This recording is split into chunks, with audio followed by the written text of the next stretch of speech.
Hi everyone. Today I'm going to talk about a topic which is very close to my heart, and this topic gets spoken about very less. Is DevX. So one of the things that I want you to know is that this talk will be a little bit on the opinionated side. I tried to do quite a bit of research to find out like what are the DevX trends or like whatever data or analytics that people have done or statistics out there, but it's really hard to find out things. So like just a disclaimer for you. Also, another thing is that software engineering in general, still, despite a couple of decades as an industry, it still feels more philosophical and abstract rather than concrete engineering discipline. So, yeah, uh, introducing myself, I am Tanay. I am a bit of a geeky person. I like to tinker with things. I've experience in a vast area of technologies. I have worked right from web to Android apps till things like DevOps, MLOps, data engineering, and now I'm back in web space. One of the things I also like to do is I like to work on my own pet projects, and whenever I get free time, I also like to do a bit of game dev. I'm also into Krav Maga, which is a kind of a martial art. I've reached level 2 practitioner, which is still a beginner level. Okay, so before we talk about DevX, let me talk a bit about what is better software. So I said DevX will help you make better software. So what is better software? So there are different viewpoints you can look at when you look at software. So one is user's view. User wants a very user-friendly, it should have a good UX, whatever. There's product and business viewpoint towards software, wherein business has some expectations like how much profit can it make for them, how few bugs are there. This again goes for both users as well as business. And these viewpoints are not something that developers can ignore. They have to look at them.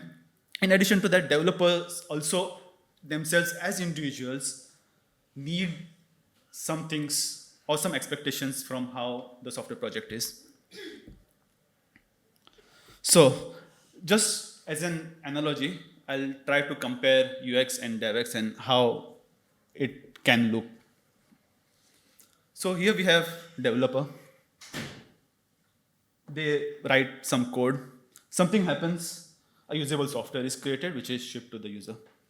And user uses that. So there are two parties involved. One is developer and one is the user. But in case of DevX, it is just developers themselves who write code and themselves who consume code. So DevX is something that is meant for developers and has to be taken care of by the developers. So I was trying to search for definition of like what exactly DevX is, and developer experience as a definition is quite varying. So I thought, let me just ask ChatGPT. I usually don't put a huge blob of text on screen, but here I'll just like to mention the last line wherein DevX is more useful to make the software easier, more productive, and things to go smoothly for developers when they're developing the software. So, what do we aim to achieve from good DevX? First thing is smoother systems. When I say smoother, things are fast, they break less, and usually the reason we use machines is not to keep patience. It's pointless. We are, as humans, are designed to keep patience with other humans and not with machines. So machines need to be as smooth and as fast, straightforward as possible. Low cognitive load. So the thing about software is well soft, right? Requirements keep coming and we need to keep modifying it. So whenever there's software or code written, we need to be able to read it. So it should be comprehensible. We need to be able to modify it easily. And all these things should be as easy as possible, and hence there should be a lower cognitive load when we go through code. Healthy environment, again, this is more of how less frustrated you can get when you're writing code.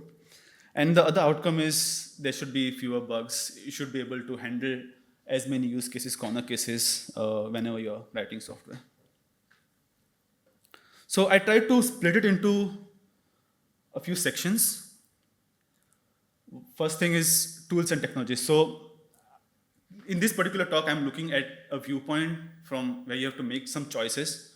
These choices can be in terms of tools, technologies, processes, and work environment. So one of the things while choosing technology is you need to take care of what you choose, and you should avoid two things which I've seen very common in the industry. One is resume-driven development, just going for some technology which is cool, which would look good if I use it. And this is very common, if not most common. And the other thing is hype. Like there's some technology that is being in hype, so we choose that. This looks initially it looks amazing, but this is it ends up being a pain quite a lot of times. So always avoid going by the hype, avoid going for the latest, hottest, greatest thing. So let's go ahead with choice of tools and technologies. So I'll go with the assumption that we have like a greenfield project and we have to make a choice of what technology to use. So first, let's start with the programming language. There are a bunch of programming languages out there. And which language you should choose? Again, this is quite a lot opinionated, but it spits quite a lot of facts. So I usually stress on these things when you're choosing a programming language, typed versus untyped. And this typed versus untyped or languages which lack typed system is not a black and white thing. It's more like a spectrum. It's not even gray. It's not spectrum of different grays. It's like a rainbow. This is not an accurate this, but you get how languages are when you discuss with types versus untyped.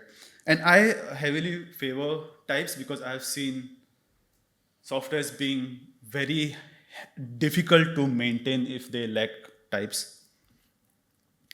So I'll just take a small example over here. Here we are doing fetch user by ID and we are passing ID to it. But when you look at this code in the very first instance, it's hard to tell what ID is, right? Is it an integer? Is it a string? Or is it something else? Right? And it's much better when you have type. You say, oh, it's neither string, it's not an int, it's a UUID. But it can so happen that you already started your project, you already chosen a language, and you've chosen something that does not have types. And the project has now grown, it has bloated. There's a lot of code and it's hard to navigate it. The business objects which are there in your code are quite complicated to comprehend when you look at them. In that case, what to do? And this is quite common when you have JavaScript projects, and I've seen this happen a lot in my experience. So if you have a JavaScript project, it's one of the easy things is to introduce TypeScript. And when you do that, you can gradually or incrementally start moving things. But this only works if your JS is like an ES6 standard. What if it is something older? And this is something that I faced in one of the current projects that I'm working on. So if you have a ES5, it's extremely hard to move to TypeScript. So in this case, it's usually good to use something like JSDoc. JS docs appear very much more commenty because you end up writing a lot of code comments. But essentially, it's really good in the sense that the IDEs or the text editors that you use, they they can get all the type information of the objects that are being passed around in your code. And there are other languages like Python 3 where you can introduce types. So yeah, this is the case whenever we start with a dynamic programming language and we choose. Other thing is types help when the data in motion. So when I talk about data in motion, I'm talking about objects that are being transmitted by HTTP REST calls or some sort of a network call. In these cases, it's very useful to have serializable types. For example, in this case, there's a request coming and there's a response going. If you can represent this in code, just by reading the code, you can tell what we are getting. What fields in the request that you're getting are optional, so we can ignore them, or which fields are mandatory. Another thing when choosing a language, I think, is to look at if we can implement the domain in the language. So there are two ways, right, where you can model domain in a programming language. One is internal domain, and the other is external domain. I'm talking more about internal domain. Internal domain is more like you write code within the programming language that you're using, whereas external domain is you write an external file, and you pass that file to whatever you pass that file, and that file contains domain. So you pass, and the logic is in your code. So I'm using this term called DSL label, wherein the language that you choose, you can write an internal DSL. Now, when I say something is DSL-able, or what I'm talking about is that the language that you're using, it's easier to write a very readable DSL. But how many DSLs exist? When I say DSLs exist, they are there everywhere. One of the things that we commonly use in DSLs is infrastructure. So you can write your infrastructure, whatever you're spinning up in the cloud, as code. This is purely me, but there are many other things like CDK and all. There are some test DSLs wherein you can write spec-like code. It's very common in JavaScript, but some of the ones which I personally like when you write test as spec is Groovy, and that is on the right side, that's Kotlin.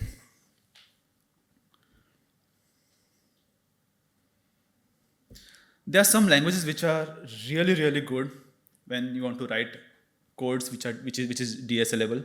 One of the language is Nim. This is Nim language, and this is a DSL which is basically, it represents HTML, but it's not HTML code. It is Nim code.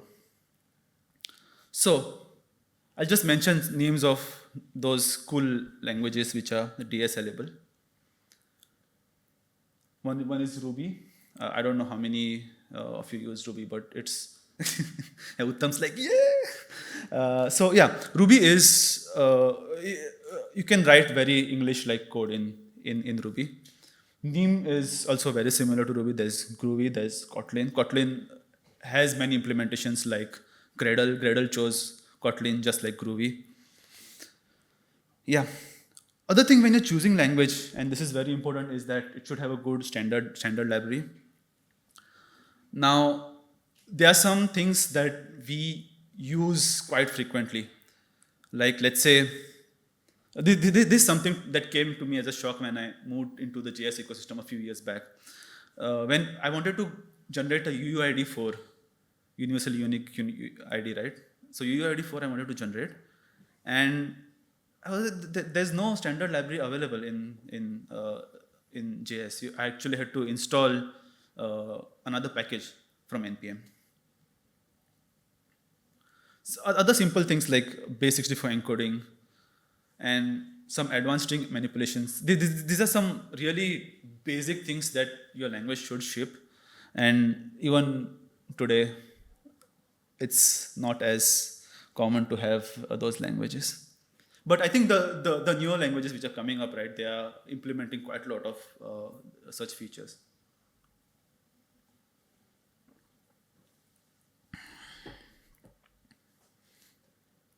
So the other important thing when you're choosing language, and this is one of the most important thing, I can't stress on this more than anything else, is choosing a good ecosystem. So that photo that you see, that is from Goa, where I'm from, and that comes under a mountain range called as the Western Ghats in India, and that is one of the most biodiverse. I think it's the eighth most biodiverse place in the world, the whole mountain range. So there are like 3 cool waterfalls, and it's a really nice hike that you can go on. But yeah, that's not the ecosystem that we are talking about. We're talking about the software ecosystem. So software ecosystem is more of how well the language is adopted by the community. If you're choosing a language, try not to choose a language like I said, there's NIM, or try not to choose a language like let's say Haskell or something like that. Libraries and frameworks. Again, going for libraries and frameworks which are widely used. Don't chase the hype. Don't do resume-driven development. Don't just start your software project in a library that was like released yesterday. How good are the local dev tools? How easy is it for you to run a command and get everything up and running? Sometimes some things are just very complicated to set up. I have some really painful experiences with PHP when I have to set it up locally.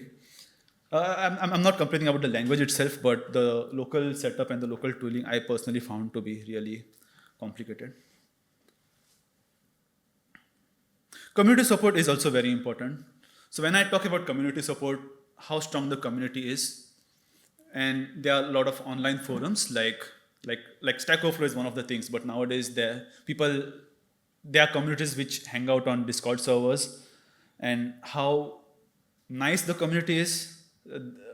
There are some languages which I won't take the name of, where the community comes out as really rude, and it's hard to ask questions, and it puts a lot of people off when they are trying to get some help from the community. So how good the community is, how big the community is.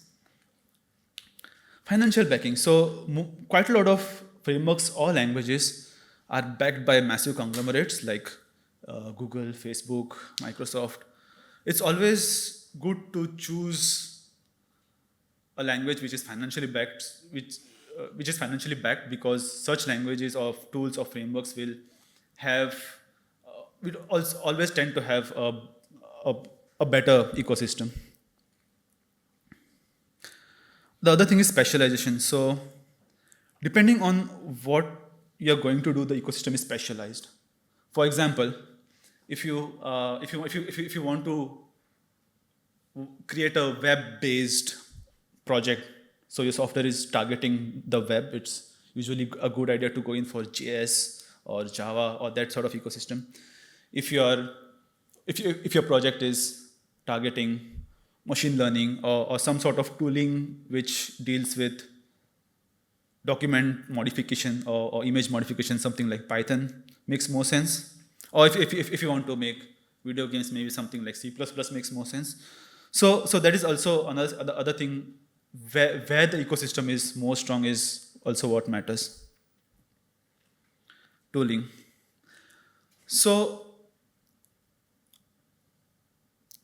you always look at the tools and how good and better they are when you're choosing a language. So build tools. How fast is the compiler is one of the major things that we have to look at. I've seen projects in languages like Scala, and the compilers, the interpreters or whatever, they maybe it's not the compiler, maybe it's just the build manager, but waiting for something like half an hour for your project to build is not a good thing. Package manager, try to see if the language that you're choosing ships with a package manager or a dependency manager. Package manager is something like npm, and build manager is something like Maven or Gradle. Oh, sorry, dependency manager. Quality tools, again, when I talk about quality tools, is how good are the quality tools like test runner, like linter, your code formatter. So if these again are there out there and they are well supported, just go for it. Debugger, again, often in legacy projects we need good debuggers, and we should be able to put breakpoints and step through the code. Document generators, again, this is something that's not that often looked at, but I personally think this is very useful because I tend to oppose comments in code that is meant to represent documentation. So if the document generators are good, it's always a nice thing. If it supports shells and REPLs, this is, again, it depends. Usually dynamic programming languages support this, but if this is there, then again, it improves your life in certain ways. Convention over configuration. So other thing you should be very much aware is having good conventions. And there are two ways that conventions are offered. One is by the language or the framework that you're choosing. So it's dictated by the language or the tooling, whatever, like create React app or Maven. If you create a project, it gives you a certain structure to your directory, or there's a certain case of naming your variables or your files. And the other is your project. Like when you create a project, you also decide in over and above what is provided by the languages or the frameworks. You also decide some conventions. And once the conventions are in place, you just have to follow them. There is nothing. It's usually not a great idea to try to modify and go against the conventions. This is just one of the convention is to have a good directory structure. Sometimes it's also good to have modular code. So just taking an example of an online shop, if you can split your directories. Now, if you already have a structure within that, you can do something like this. And setting a convention like this also helps further. So if you have something which splits the sub-business domains into small parts, what you can also do is you can have kind of a dependency graph between the modules within your project. And that also helps to easily modify the code, easily comprehend the code for your software that is written.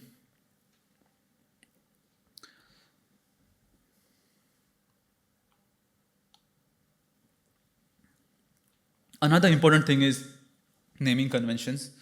And this, again, tend to get little...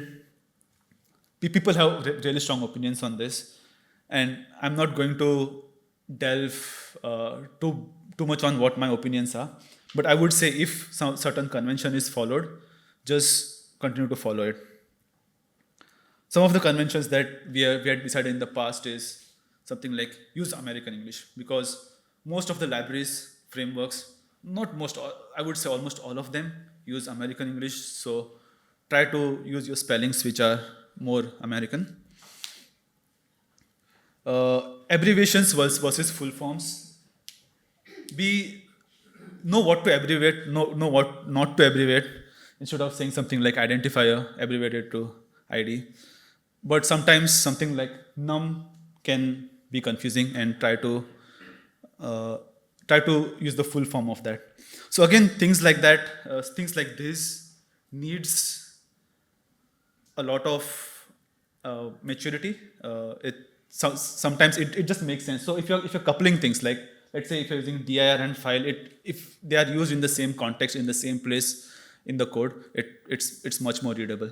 But if dir just appears somewhere like randomly in your code, it's little hard to comprehend what that word means.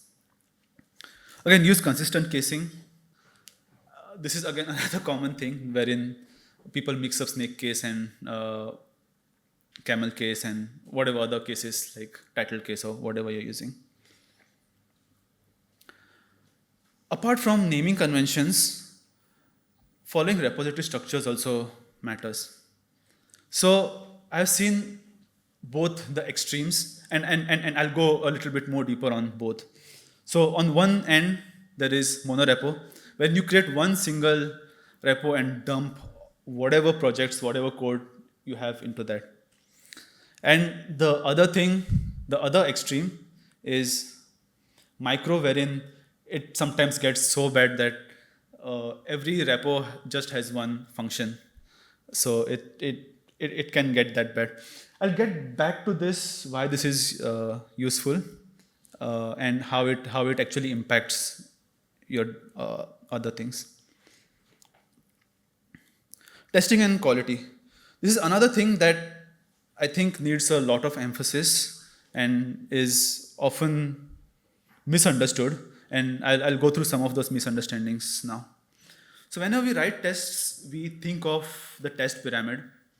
And whatever is at we all know, right? Whatever is at the bottom is the fastest.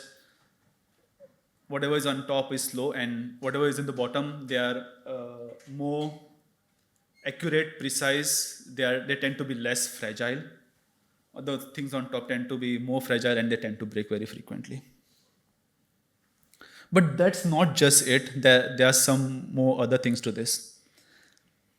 One of the things is how TDD-able your code is. I'm using the term TDD-able, but one of the things is that when you want the developers to be encouraged to do TDD, the tests that are run have to be fast overall.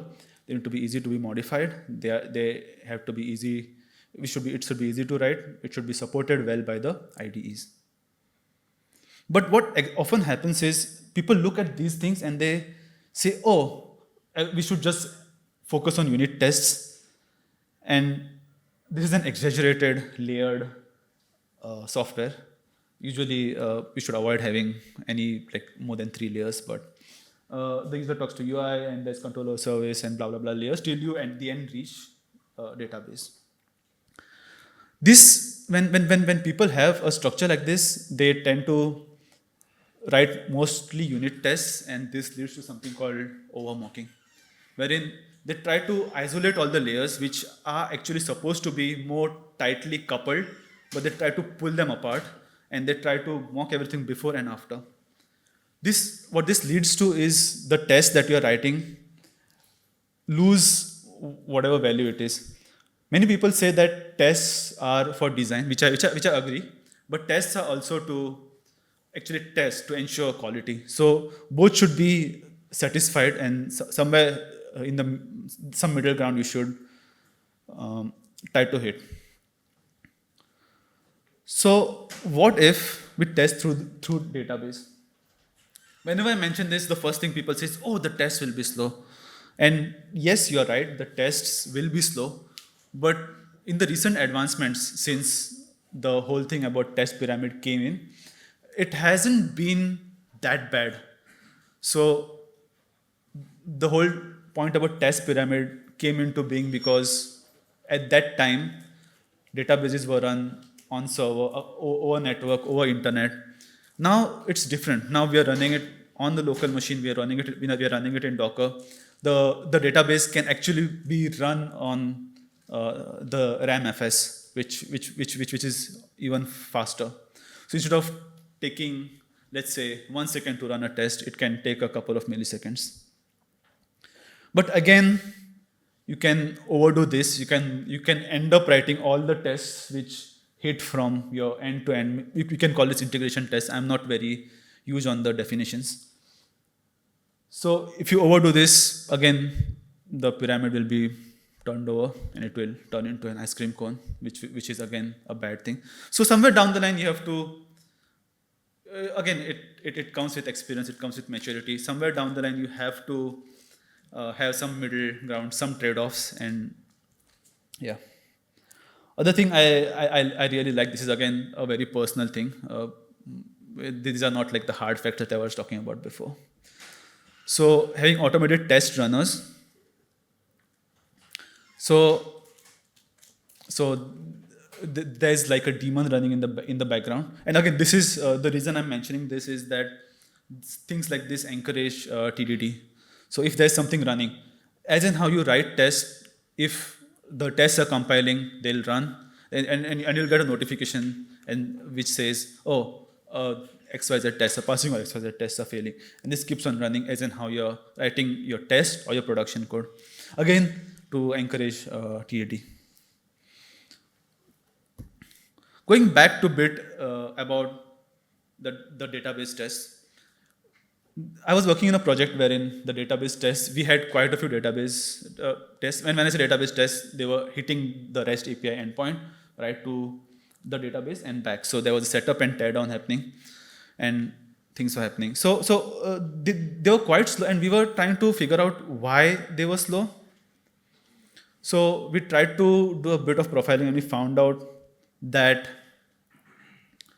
the login part, which was happening in the when we were hitting the API and we were getting a response, or the authorization that was happening based on the token that we were sending, it was slow. So we thought if we can just avoid authorization, we can just avoid the login process and we can improve that. So the encryption algorithms are usually very slow. To get around that, what we did was we decided we just store the passwords in plain text. And this works because you're running in a test environment. And it's even better because in test environment, it actually makes sense to store passwords in plain text. Other thing is kind of obvious, is to parallelize the test that you're writing.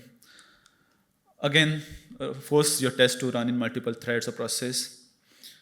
You can run multiple database instances. Let's say if you're running in multiple threads, if you use a single database, it can lead to issues. And yeah, so run multiple instances. Each run a database instance per thread, and that will improve your test performance. Again, reaching a good speed when you're writing tests is important. Writing documentation. Again, this is a very highly debated topic, and I've had like really crazy arguments around this. It actually, there's a huge oppose, especially in the agile community, to write tests, mainly because it says to favor working software over comprehensive documentation. And this comes from the waterfall times, right, wherein people used to spend months writing requirements documentation and then start development. But there are some things that need to be documented, and there are some things that obviously don't need to be documented. So code documentation. Code comments are always pointless. And one of the things I always tell people when they write code comments is, whatever IDE or text or code editor that you use, you'll often see everything, all the text in your code has bright colors, but the comments, they have like very dull colors, which just hide it from you. Other thing is the compiler ignores your comments, and this ends up all the developers as well ignoring it.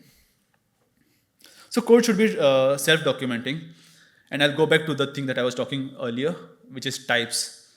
And types prove to be the documentation in your code. Rather than using comments, use types. And sometimes when you use those types, it also helps you generate documentation. So going back to the request and response that I had shown you, you can just have these types, and let's say your web APIs are consumed by, let's say, mobile app developers, right? And those types can just generate your Swagger or OpenAI or Open API documentation. And more often I've seen very few libraries/frameworks allow you to do that. You often have to write comments to generate these things. Other documentation is document your product, your business. Often, if you have Confluence, just do that. A high-level architecture. If you have legacy code, try to draw diagrams and try to write some text around how the legacy code is structured. Legacy code is usually very hard to deal with and is often a huge pain point. Moving on to continuous integration / delivery. If your tests are running fast in your local, they will run fast in your CI. That is a given. Again, things like dependencies, like other libraries and all which are installed using your dependency resolver and all. If that is being done in the CI as well, cache that. So every time you run CI, it does not install all dependencies all over again. Speeds up your CI. Make sure the cache can be deleted. If you have caching enabled, make sure you can delete it. So in case if it's just inconsistent and it's failing, you can get back to that. Monorepo will slow down. So more often than not, I've seen monorepo, whenever something is pushed, it builds all the projects in your CI, and that significantly slows down. And just for one line code change, it's pointless to do that. If you are spinning up infrastructure, if your software runs in the cloud, make sure you have infrastructure as a code. No matter how small or how new your project is, just go for infrastructure as a code. It's very easy to lose on what you clicked and created from your AWS console. And I've seen a lot of projects wherein you have to just hunt for hours or days to figure out what is created and what all things are there up running in your cloud. If you have like a CI deployment, try to put a manual step in prod wherein it shows what is going to be spun up like a diff or something. For deployment, choose fastest path to production. And for trunk-based development, don't keep things in your branch for too long. Whenever something goes in main, try to take it to production as soon as possible. Let it be even like every single commit, if it goes to production, that's amazing. What if the feature is halfway built? What if the feature has bugs? No problem. Have something like feature toggles, feature flags or feature toggles that will keep the feature from reaching the users. If your project is small, if you just started, avoid unnecessary strategies like blue-green. I was supposed to write blue-green deployment or canary deployment. Microservices is a curse. More often than not, whenever people choose microservices, it's again the hype-based development or resume-driven development, wherein it just slows down your deployment. It also slows down the way your software works for your end users. Anyways, moving on to AI. I just thought of having this because in the recent times I have been playing a bit with what role AI plays when I'm working with or writing software. One of the things that AI does is you can use it like GitHub Copilot in your IDE. You can just select code and say, "Hey, please explain me this code." Whenever you're taking help from AI, you need a sense of maturity and expect that AI can hallucinate and can be confident in telling you the wrong thing of what the code does. The other thing is there are some anti-patterns when people, and this is quite common in the teams that I've worked with. Whenever people are using AI, they just write comment saying, "I like this. The following code does so and so," and then they press enter, and GitHub Copilot suggests a bunch of things. This code is more often wrong than right, and if you have the knack of the moment you look at it, you can tell what is wrong, well and good. But if not, it's going to not end well for you. Because worst thing than us as humans making mistakes in code is AI making mistakes. But what I really like about AI is, or GitHub Copilot is generating test data. Things like generating fake UIDs or fake API keys in your project is something that GitHub Copilot is really good at doing.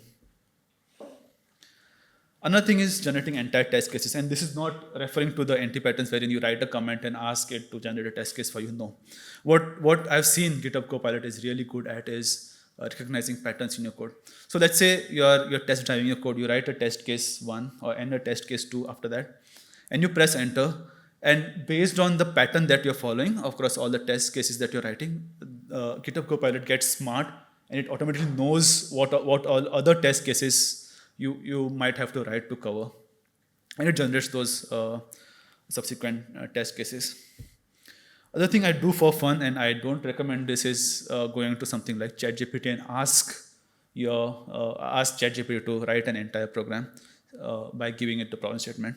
This works in, I think people had done this for Advent of Code, and it solved Advent of Code really well. But yeah, again, I don't know where AI is heading. I think we are reaching our limits with GitHub Copilot, and I think I might be wrong in making a prediction, but I think we are just, there's just only this much that AI can do for us. Last but not the least, maintaining good mental health in your project. Again, this is not extreme DevX thing, but this is something that I do. This might not, or maybe most definitely not, work with you. In free time in the evenings, sometimes I sit and look at other frameworks, other libraries. I look at game dev libraries and I see, oh, how can I make a video game or something like that. You can even use coding to do music composition if you're into music. Or you can make some cool artistic things using this. Again, this is just to wind down if you're having a bad day. Or you can just work on your own pet project. But this might not work for everyone, and most definitely will not work for most of people, in my opinion, because after spending the whole day looking at code, you might just want to do something else. The other thing in having good mental health is to be very pragmatic when you choose good practices that I was talking about. So just because TDD is a good practice doesn't mean you always have to do TDD. It's mostly good, but sometimes it's better not to. It's okay if you have no deploy Fridays. There's nothing wrong. Sometimes you're working with legacy code. Sometimes you can't just take it to production. Pair with other developers frequently, especially when you're new to the project, or especially when you're working with other junior developers. Something that I like in EE is working with junior developers and having their mind blown with some really cool things that they are not aware of that you could do while pairing. Don't pair if it's not needed. Again, just like TDD, not something that you always have to do. So I'll just conclude my talk. How can we achieve better DevX? I'll just highlight on top level what all things are there, what will be talked about. So the first thing is, don't do resume-driven development, don't do hype-driven development. Always choose something that is used widely.